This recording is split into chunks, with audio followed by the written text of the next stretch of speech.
بسم اللہ الرحمن الرحیم۔ یہ جو لیکچرز ہیں یہ چینل جو ہے Irshad Ahmed Cheema advocate supreme court کے نام سے جو میں نے کھولا ہے، شروع کیا ہے، اسی سلسلہ میں یہ لیکچر جو ہیں یہ مختلف موضوعات پر جاری کیے جا رہے ہیں، اور مجھے امید ہے کہ آپ لوگ اس سے مستفید ہوں گے اور آپ مجھے سبسکرائب بھی کریں گے اور اس کو دیکھیں گے بھی۔ تو میں آج کا جو لیکچر ہے وہ لینڈ لاز کے بارے میں ہے۔ لینڈ لاز جو ہیں یہ ایک بڑا اہم ٹاپک ہے LLB میں، اور اگر لینڈ لاز سے اگر کوئی واقف ہے تو وہ اچھی بہتر سول اور ریونیو کی پریکٹس کر سکتا ہے۔ تو لینڈ لاز جو ہیں ان کو بڑے غور سے پڑھنا اور سننا چاہیے اور دیکھنا چاہیے۔ تو آج کا جو میرا ٹاپک ہے وہ ہے پریمپشن، شفا۔ تو یہ بڑا اہم ٹاپک ہے۔ اس کی ہسٹری یہ ہے کہ پنجاب میں اور سرحد میں، پنجاب میں 1913 میں ایک ایکٹ بنایا گیا تھا جس کو پنجاب پریمپشن ایکٹ کہتے تھے۔ اس سے پہلے 1905 کا ایک ایکٹ تھا، اور سرحد میں 1951 کا ایکٹ تھا NWFP۔ تو یہاں پہ یہ پریمپشن جو تھا یہ قانونی طور پہ یعنی اسٹیچوٹری لا بنا کے اس کو نافذ کیا گیا پریمپشن لاز کو، لیکن سندھ میں کسٹم کے بنیاد پہ پریمپشن جو تھا وہ چلتا تھا۔ تو اس طرح یہ شروع سے کافی عرصے سے رائج الوقت تھا، رائج تھا یہ قانون، لیکن 1986 میں سپریم کورٹ کے شریعت اپیلیٹ بینچ نے جو پرانا شفا تھا، یعنی شفے کے کچھ قانون کو، کچھ شکوں کو انہوں نے خلاف شریعت قرار دے دیا، اور ایک ججمنٹ پاس کی جو لکھی ہوئی ہے، جو باقاعدہ طور پہ جس کو رپورٹ کیا گیا ہے وہ ہے PLD 1986 سپریم کورٹ پیج 360۔ تو اس پہ یہ ججمنٹ جو ہے یہ آئی تھی شبے پہ۔ تو اس کی شریعت اپیلیٹ بینچ نے گورنمنٹ کو، حکومت پنجاب کو اور حکومت سرحد کو، یعنی NWFP جو آج کل خیبر پختونخوا ہے، ان کو یہ باقاعدہ ڈائریکشن دی تھی کہ ان دونوں آپ جو صوبے ہیں قوانین میں ترمیم کریں اور اسلامک قانون کے مطابق، اسلامک پرنسپلز کے مطابق پریمپشن لاز کا نفاذ کریں، جس پر NWFP والوں نے تو 1987 میں پنجاب پریمپشن ایکٹ جو ہے وہ NWFP پریمپشن ایکٹ جاری کر دیا تھا، نفاذ کر دیا تھا، اور پنجاب والوں نے پہلے ایک آرڈیننس جاری کیا، اس کے بعد 1991 میں پنجاب پریمپشن ایکٹ 1991 جو ہے اس کو نفاذ کر دیا۔ تو آج کل 1991 والا جو ایکٹ جو ہے وہ ہی چل رہا ہے، اور اس کے مطابق ہی پریمپشن لاز کا استعمال ہو رہا ہے، اور پریمپشن اگر کوئی سوٹ فائل کرنا چاہتا ہے پریمپشن کا تو اسے 1991 والے ایکٹ کے تحت ہی کرنا پڑے گا۔ تو اب دیکھنا یہ ہے کہ کیا پنجاب پریمپشن ایکٹ 1991 اور جو 1913 والا ایکٹ تھا ان دونوں میں فرق کیا ہے، what is the difference between the both. Punjab pre-emption act 1913 والا جو تھا اس میں جو رائٹ آف پریمپشن تھا وہ یک جدی کو دیا گیا تھا، فرسٹ پریفرنس اس کو دی گئی تھی۔ یک جدی سے مراد یہ تھا کہ جو بندہ زمین بیچتا تھا اس کے کسی یک جدی، یعنی اس نسل کا جو بندہ تھا، یعنی اس کا بیٹا یا اس کا بھائی یا اس کا باپ، جو بھی اس کی نسل میں ہوتا تھا، جو قریبی رشتہ دار تھا، وہ پریمپشن کا رائٹ استعمال کر سکتا تھا، یا شریک خاتہ کو دیا گیا تھا، یا پھر اسٹیٹ میں جو مالک ہوتا تھا اس کو دیا گیا تھا، یا پتی میں جو مالک ہوتا تھا اس کو دیا گیا تھا۔ تو اس طرح وہ رائٹس دیے گئے تھے، اور بعد میں 1977 میں ترمیم ہوئی تو اس میں مظاہرہ تابع مرضی کو پہلا رائٹ دے دیا گیا۔ تو یہ تھے اس کے رائٹس جس کی بنیاد پہ کوئی شخص جو ہے وہ اپنا رائٹ آف پریمپشن استعمال کر سکتا تھا۔ اب پریمپشن سے مراد کیا ہے؟ اس سے مراد یہ رائٹ آف پرچیز، یعنی وہ بندہ جو اپنا رائٹ استعمال کرنا چاہتا ہے اس کو یہ کہنا پڑتا تھا کہ یہ زمین تو میں نے خریدنی تھی، میرا حق بنتا تھا، کیونکہ میں قریبی تھا بیچنے والے کے، میں شریک کھاتا ہوں، میں ریونیو اسٹیٹ میں مالک ہوں, میں پتھی میں مالک ہوں, میں مظاہرہ ہوں تابع مرضی, تو یہ میرا حق بنتا ہے. تو جس نے لیا اس کا یہ حق نہیں ہے, تو پھر وہاں پہ اس کو پریفرینشل رائٹ اپنا جو ہے یہ ثابت کرنا پڑتا تھا. اور یہ ایگریکلچر لینڈ پہ ہو سکتا تھا پریمپشن, یہ دیہاتوں میں جو زمینیں تھیں ان پہ جو ہے یہ شبے کا استعمال ہو سکتا تھا. شہروں میں اس کے لیے دیہاتی ایریا کے لیے انہوں نے سیکشن 15 بنائی تھی اس میں, اور شہروں کے لیے انہوں نے سیکشن 16 بنائی تھی, 16 بنائی تھی. شہروں میں یہ رائٹ جو تھا یہ کسٹم کی بنیاد پہ استعمال ہوتا تھا کہ اس محلے میں اگر کوئی ہے رواج ہے شبے کا تو پھر شبہ ہوتا تھا, کسٹم اگر ثابت کرنا پڑتا تھا ساتھ. اور شہروں میں جو شبہ تھا وہ جار یعنی ہمسائے کا شبہ تھا, یا اس گلی میں کوئی بندہ رہ رہا اس کا شبہ تھا, محلے داری کے لحاظ سے رائٹ آف پریمپشن دیا گیا تھا. تو یہ تھا اس میں رائٹس, اور یہ بالکل اس کی میعاد جو تھی 1 سال تھی, اور with in 1 year from the sale of the property جو پریمپٹر تھا اگر وہ شبہ دائر کرنا چاہتا تھا تو 1 سال کے اندر اندر وہ اپنا حق شبہ استعمال کرتا تھا. اور جب دعویٰ دائر ہو جاتا تھا تو 1/5 جو تھا ایکچوئل اماؤنٹ جو پے ہوئی ہوتی تھی اس کا جمع کروانا پڑتا تھا عدالت میں. اس کو زر پنجم کہتے ہیں, اور اس میں سیکورٹی بھی دی جا سکتی تھی.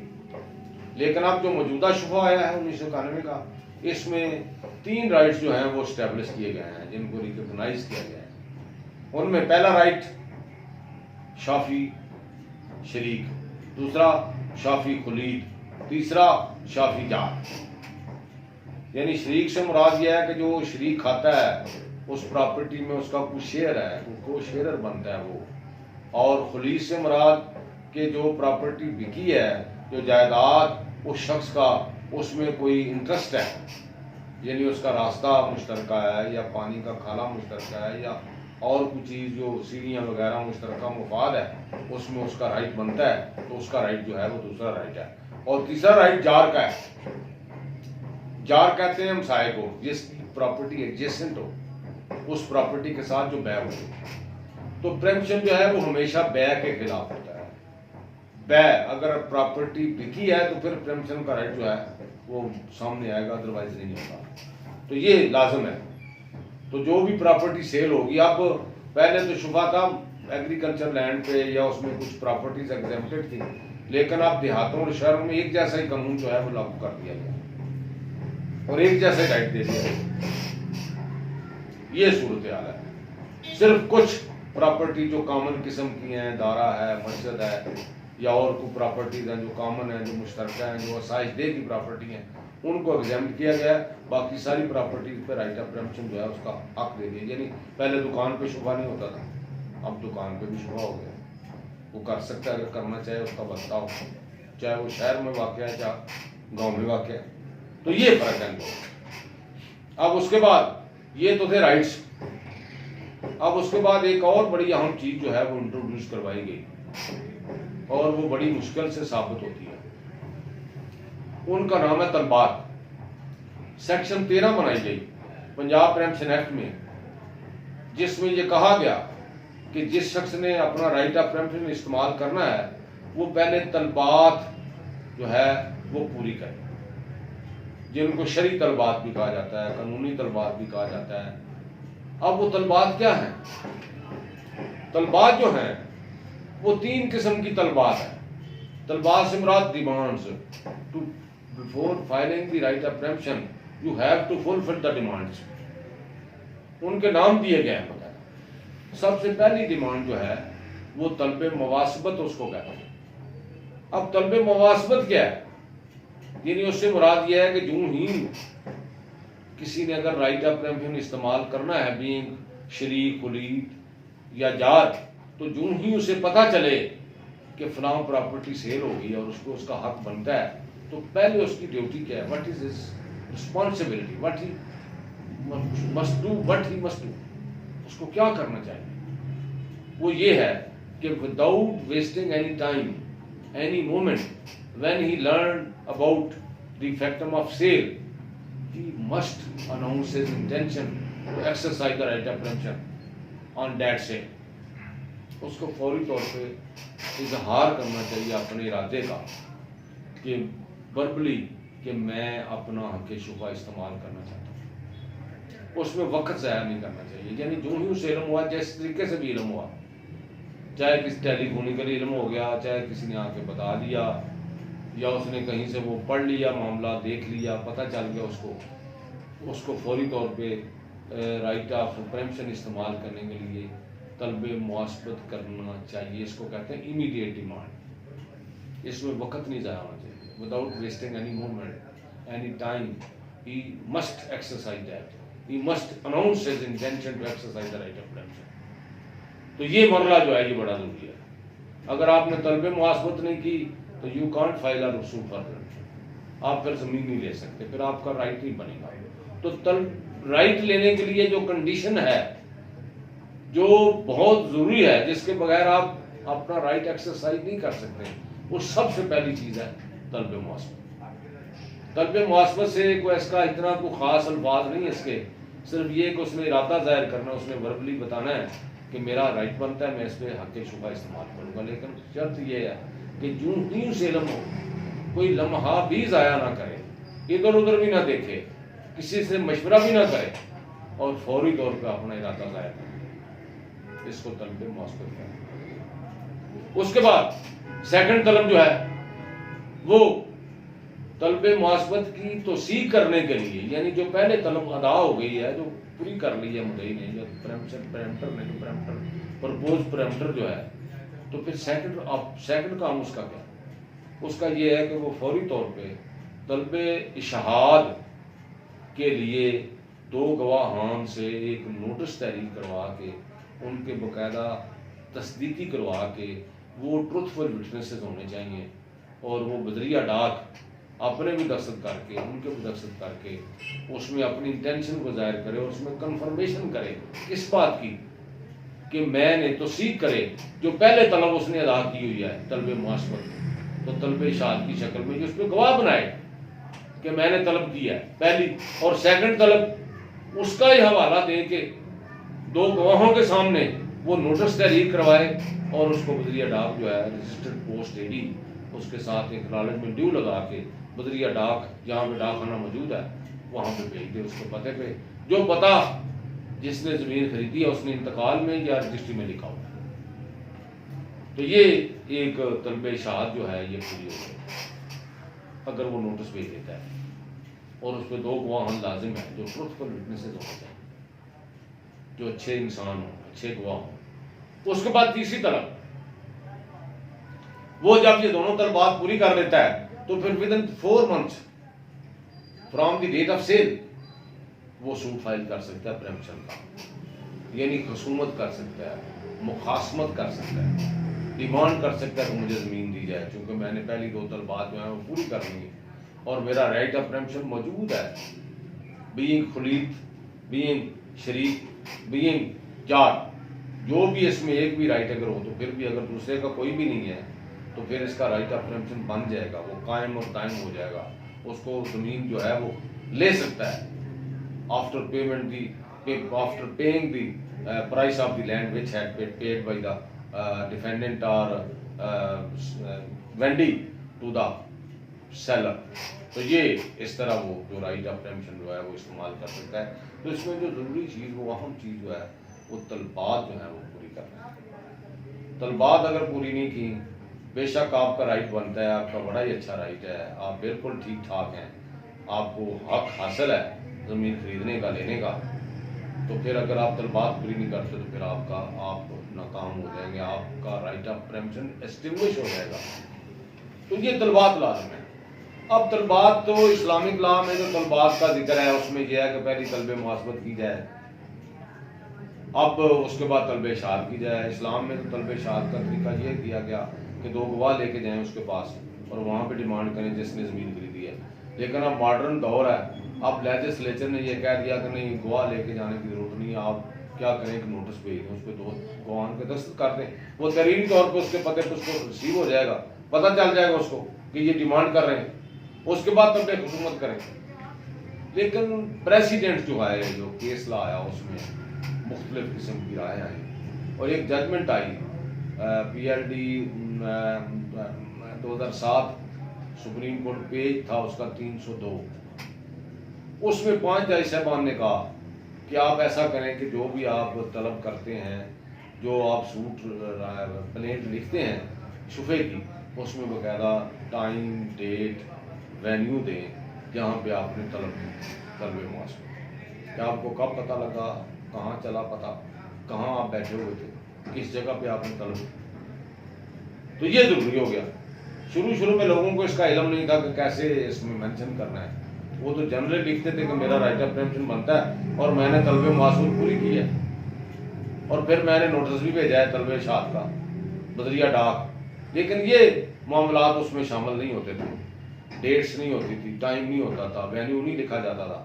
تو اس کی وجہ سے پھر دعوے جو تھے وہ خارج ہونے شروع ہو گئے وہ ججمنٹ کی بنیاد پر. ججمنٹ کا تو ریٹراسپیکٹیو افیکٹ بھی بنا دیا انہوں نے بعد میں ایک ججمنٹ اس کے مطابق. تو اس کی وجہ سے ڈیو ٹو دا ڈیفیکٹو پلیڈنگس اور assertions اور فیکچوئل معاملات نہ بیان کرنے کی وجہ سے رائٹ آف پریمپشن جو ہے وہ ڈیفیٹ ہونا شروع ہو گیا. تو اب لا اس پہ کافی حد تک میچور ہو گیا ہوا ہے اور چیزیں جو ہیں وہ ساری سامنے آ گئی ہیں کہ طلب معاصبت کسی مجلس میں کرنی چاہیے جہاں پہ وہ بیٹھا ہو، جہاں موجود ہو. اس سے اگر تھوڑی بہت کوتاہی کرے گا تو طلب معاصبت جو ہے وہ صحیح طور پہ نہیں ہوگی. اسی طرح طلب اشاعت میں گواہ جو ہیں وہ صحیح طور پہ ڈالنے چاہیے. وہ گواہ جو ہیں بعد میں کورٹ میں آ کے وہ نوٹس کی تائید میں ایز اے ٹیسٹنگ وٹنسز اپنا بیان بھی دیں. اس طرح طلب اشاعت ثابت ہوگی. نوٹس جو ہے وہ ریسیو ہو ڈیفینڈنٹ کو طلب اشاعت کا، اور ڈاکیے کا بیان کروائیں آپ کہ واقعی وہ نوٹس لے کے گیا تھا اور اس نے ریسیو کیا تھا، یا جو ڈاکیہ جس نے بکنگ کی تھی نوٹس کی اس کا بیان بھی کروانا پڑے گا. تو یہ ایک طریقہ کار جو ہے وہ کیس لا کے لیے بن گیا ہوا ہے.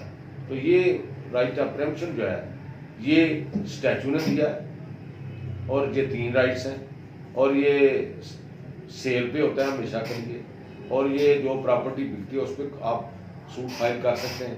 تو یہ 3 طلبات کو پورا کرنا جو ہے وہ لازم ہوتا ہے. اگر ان طلبات پوری نہیں کرتے تو پھر آپ اس میں کامیاب نہیں ہو سکتے. تو پہلا جو قانون تھا اس میں پریفرنشل رائٹ کا ذکر ہوتا تھا، لیکن اب پریفرنشل رائٹ کا ذکر نہیں ہے. اس میں یہ ہے کہ اگر دونوں کا رائٹ برابر ہو جائے، شبہ کرنے والے کا اور جس پہ شبہ ہوا ہے، یعنی وہ بھی شریک کھاتا ہے پہلے سے جس نے وہ زمین خریدی ہے، یعنی اس نے کسی دوسرے شریک کھاتا سے زمین خریدی ہے اور پہلے ہی شریک کھاتا ہے. اب زمین بیچنے والا بھی شریک کھاتا تھا، بھی زمین خریدنے والا بھی شریک کھاتا تھا، اور جس نے پریمپشن سوٹ فائل کیا وہ بھی شریک کھاتا ہے. اب لینے والے کا اور دینے والے کا رائٹ برابر ہو گیا، یعنی جس نے شبہ کرنا اس کا رائٹ برابر ہو گیا، ایک جیسا ہو گیا. اب قانون یہ ہے سیکشن 20 اپنے آپ پریمپشن ایکٹ کی کہ اس کے مطابق یہ ہے کہ آپ اس میں برابر زمین کر دی جائے. اب پریفرنشل رائٹ کی ضرورت نہیں ہے بلکہ رائٹ کا ہونا لازم ہے، تو پھر آپ کو پراپرٹی مل سکتی ہے. اگر برابر بھی ہو جائے تو پھر اس کا ایک بڑا 2 آپ لے سکتے ہیں. ایک بڑا 2 دوسرے کو چلا جائے گا جس نے خریدی ہوئی ہے، اس کے پاس رہ جائے گا. تو یہ بھی فرق ہے. دوسرا اس میں یہ ہے کہ سر سوئم جمع کروانا پڑتا ہے 3 حصہ. پہلے شبے میں 5واں حصہ تھا. یہ سیکشن 24 ہے پنجاب پریمپشن ایکٹ، وہ کہتی ہے کہ جو ہی دعویٰ دائر ہو کورٹ میں آ جائے، فائل ہو جائے، تو it is the duty of the preemptor to deposit the زر سوئم 1/3 of the amount the price of the land which property which has been mentioned in the registered sale deed or as well as in the mutation or which have been paid, although that was paid orally. تو جو بھی قیمت ہو اس کا 1/3 آپ کو جمع کرنا پڑے گا within 30 days. پہلے قانون میں گنجائش تھی، ٹائم ایکسٹینڈ بھی ہو جاتا تھا، اس میں سیکورٹی پہ جمع کروائی جاتی تھی. سیکشن 22 تھی اس کی 24 ہے. اب یہ ضروری ہے، لازم ہے کہ 24 ڈیز کے اندر آپ کو جب آپ نے دعویٰ دائر کر دیا ہے you have to deposit the response. If you failed then you will be your suit will be dismissed. تو یہ 30 دن کے اندر اس میں میعاد بڑھ نہیں سکتا. اور 30 دن کہاں سے کیلکولیٹ ہوں گے؟ From the date of filing of the suit. تو یہ آپ نے 1/3 جو ہے، پہلے قانون میں یہ تھا کہ آپ کمی نہیں کروا سکتے تھے، لیکن اب یہ لکھا ہوا ہے 24 میں کہ اگر قیمت جو ہے وہ probable value of the property جو ہے وہ انفلیٹڈ ہے تو پھر آپ اپلیکیشن دے سکتے ہیں کہ جو اصل اینڈ ایکچوئل ویلیو ہے اس کے مطابق زر سوم جمع کروانے کی اجازت دی جائے۔ اس کے بعد اس میں بھی یہ ہے کہ جب ڈگری پاس ہو تو زر سوم کے علاوہ جتنی رقم ڈٹرمن ہو as a price of the land تو کورٹ آپ کو آرڈر کر سکتی ہے کہ آپ ادھر 30 days وہ رقم جمع کروائیں۔ اگر وہ آپ نہیں بقایا رقم کرواتے تو پھر آپ کا شبہ بھی خارج ہو جائے۔ تو یہ تھوڑا سا تھا پریمپشن کے بارے میں تھوڑی سی گفتگو، جو میں جنرلی عام اتنا لمبا چوڑا تو نہیں، لیکن یہ صرف ایک تعارف ہے پریمپشن کا۔ تو یہ 1991 والے ایکٹ کے مطابق ہوتا ہے۔ اور پہلے میں ایک بات کرنا چاہتا ہوں، بڑی عجیب سی بات ہے اور آپ حیران ہوں گے کہ جو پہلے 1913 والے ایکٹ کے تحت ہم شکوے دائر کرتے تھے وہ خارج نہیں ہوتے تھے، ان کے خارج کرنے کے لیے کوئی گراؤنڈ نہیں ملتی، کوئی ایسا معاملہ بنتا ہی نہیں تھا۔ کیوں؟ رائٹ تو پہلے ہی ثابت ہوتا تھا، اگر بیٹا ہے، باپ نے زمین بیچی ہے، بیٹا شبہ کرتا ہے تو کون کہے گا یہ اس کا بیٹا نہیں ہے؟ اگر وہ شریک کھاتا ہے تو جمع بندی میں لکھا ہوا ہے شریک کھاتا ہے، رجسٹر حقداران زمین میں اس کا نام موجود ہے، تو who will deny the right of preemption of that land؟ یا اگر مظاہرہ ہے تو اس کے نام گردوریاں موجود ہیں، وہ پیش کر کے کہے گا جی میں مظاہرہ ہوں تابع مرضی، تو رائٹ تو اسٹیبلش ہو جاتا تھا۔ تو اور کوئی ایسی گراؤنڈ نہیں جو اس کو نان سوٹ کیا جا سکے کسی گراؤنڈ پہ۔ اس وقت عام طور پہ اسٹاپر یا ویور کا کوئی ہم دفاع لیتے تھے، یا ڈاکٹرن آف سنکر بعض اوقات ہو جاتا تھا، اگر کوئی بندہ کسی کو ساتھ ایسے بندے کو شامل کر دیتا تھا جس کا کوئی رائٹ نہیں بنتا ہوتا تھا، تو اس کی وجہ سے ڈاکٹرن آف سنکر کی بنیاد پہ وہ شبہ جو ہے وہ عام طور پہ خارج ہو جاتا تھا۔ لیکن اب موجودہ پریمپشن میں طلبات ثابت کرنا بڑی مشکل ہے، لوگ لے مین ہیں، لوگوں کو پتہ ہی نہیں ہے کیسے ایویڈنس دینی ہے، کس طرح بیان دینا ہے، اور جھوٹ بولتے ہیں۔ ہر بندے کو پتہ ہوتا ہے کہ زمین کب بیع ہوئی تھی، تو آ کے پھر ایک مجلس بنانا پڑتی ہے، اس کے لیے ایک سٹوری فریم کرنا پڑتی ہے، فیبریکیٹ کرنا پڑتی ہے، اس سٹوری کے مطابق ایویڈنس دینا پڑتی ہے کہ کہاں پتہ چلا، کیسے میں نے اعلان کیا، who was present at that time۔ اور پھر نوٹس کا جو ہے وہ نوٹس جو ہے اس کے یہ لازم ہے کہ جب آپ کو پتہ چلے، جب آپ طلب معاصفت کر لیں تو you have to send a notice within 40 days from the date of making a طلب معاصفت۔ تو یہ 14 دن کا بھی ضروری ہے۔ اس طرح کے معاملات میں آج کل جو ہے پریمپشن جو ہے اس کا ثابت کرنا بڑا مشکل ہو چکا ہوا ہے، اور پریمپشن جو ہے انتہائی ڈسکریج ہو گیا ہے اس وجہ سے کہ طلبات پوری نہیں ہوتی، اور طلبات کے بارے میں اپ ٹو ڈیٹ جو معیاری شہادت ہے وہ ہم نہیں پیش کر سکتے۔ لوگ لے مین ہوتے ہیں، ان کو صحیح شہادت دینے کا پتہ نہیں ہوتا، کس طرح کہنا ہے، کیا نہیں کہنا، اس وجہ سے سوٹ جو ہے وہ ناکام ہوا ہے۔ بہرحال یہ لا موجود ہے اور اس کو پہ عمل ہونا چاہیے، اور اس کے مطابق دعوے جو ہیں وہ کرنے چاہیے، اور شبہ جات کا کامیاب ہونا جو ہے اس کے لیے بہتری بھی ہے، کیونکہ پریمپشن کے پیچھے جو فلاسفی ہے وہ یہ ہے کہ سٹرینجر جو ہے اس کو اپنے وسینٹی میں یا لوکیلٹی میں داخل ہونے کی اجازت نہیں دینی چاہیے۔ بعض اوقات کو بندہ برا بندہ آ جاتا ہے علاقے میں، سوسائٹی میں، یا کوئی پراپرٹی خرید کے کوئی وہاں پہ ایسا کام کرنا شروع کرتا ہے جو محلے داروں کے لیے، علاقے کے لیے یا ہمسایوں کے لیے غلط کام، یعنی وہ وہاں پہ کوئی یونٹ لگا لیتا ہے جس سے obnoxious سمیل آتی ہیں، یا ڈرٹی یا فول قسم کے سمیلز آتی ہیں، یا اس طرح کا کام کرتا ہے جس سے پبلک نویسنس پیدا ہوتی ہے، یا وہ بندہ جو ہے وہ ایسا بندہ ہے جو جس کو لوگ پسند ہی نہیں کرتے، جس کی وجہ سے کافی معاملات خراب ہوتے ہیں، محلے کے لیے وہ ناسور ثابت ہو سکتا ہے۔ تو اس لیے یہ رائٹ دیا گیا کہ آپ اس کو استعمال کر سکتے ہیں۔ تو میں یہی گزارشات تھی پریمپشن کے بارے میں، تو میں امید کرتا ہوں کہ آپ اس کو مستفید ہوں گے اس سے، اور اس کو سبسکرائب کریں گے اور اس کو دیکھیں گے اور اس سے فائدہ حاصل کریں گے۔ Thank you very much.